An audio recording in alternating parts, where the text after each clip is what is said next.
நாம் நிறைய தலைவர்களை பற்றி கேள்விப்பட்டிருப்போம். அவர்கள் செய்த சாதனை மற்றும் தொண்டுகளை பற்றி பார்த்திருப்போம். அந்த வகையில் நம் மனதில் தம்முடைய தொண்டுகளுக்காகவே நீங்கா இடம் பிடித்த பெருந்தலைவர் கர்மவீரர் காமராசரை பற்றி பார்க்க போகிறோம்.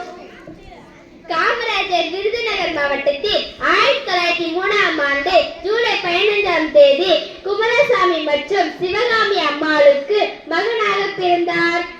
இவருடைய பெயர் காமாட்சி என்பதாகும். பெற்றோர் ராஜா என்று அழைக்க காமராஜர் என்று மாறியது.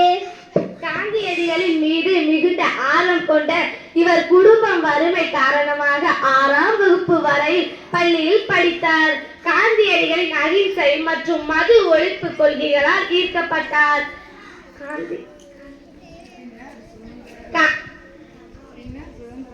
பின்னர் சுதந்திர போராட்டங்களில் கலந்து கொண்டு 9 வருடங்கள் சிறையில் இருந்துள்ளார். 1919ஆம் ஆண்டு இந்திய தேசிய காங்கிரஸ் கட்சியில் சேர்ந்தார்.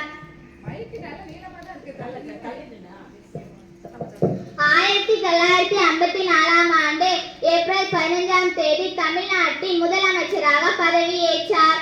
தமிழ்நாட்டின் கல்வி முன்னேற்றத்திற்காக திட்டமிட்டார். அனைவரும் பள்ளி வந்து படிக்க வேண்டும் என தொடக்கப்பள்ளியை கிராமங்கள் தோறும் கட்டினார். கட்டாய கல்வியை கொண்டு வந்தார். அதோடு பள்ளி குழந்தைகளின் பசியை போக்க மதிய உணவு திட்டம் கொண்டு வந்தார். மாணவர்களிடையே வேற்றுமை எண்ணம் வராமல் இருக்க சீருடை வழங்கினார்.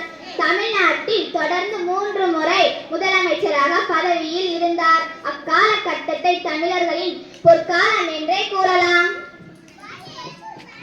1964ஆம் ஆண்டு அகில இந்திய காங்கிரஸ் கட்சியில் தலைவராக தேர்வானார்.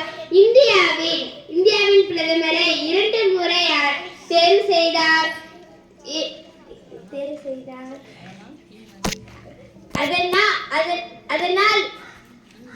அதனால் கிங் மேக்கர் என்று அழைக்கப்பட்டார். இந்தியாவின் முதல் பெண் பிரதமராக இந்திரா காந்தியை தேர்வு செய்தவர் காமராஜர் ஆவார்.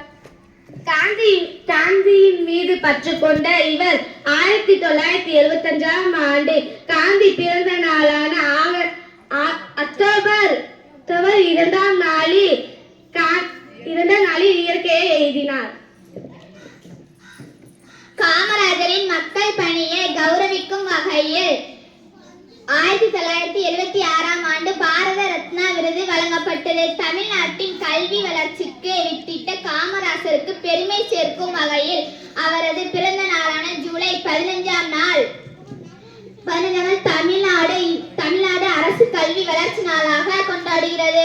இந்நாளில் பெருமை மிகு பெருந்தலைவரை நினைவு கூறுவோம், போற்றுவோம். அவர் புகழ் வாழ்க.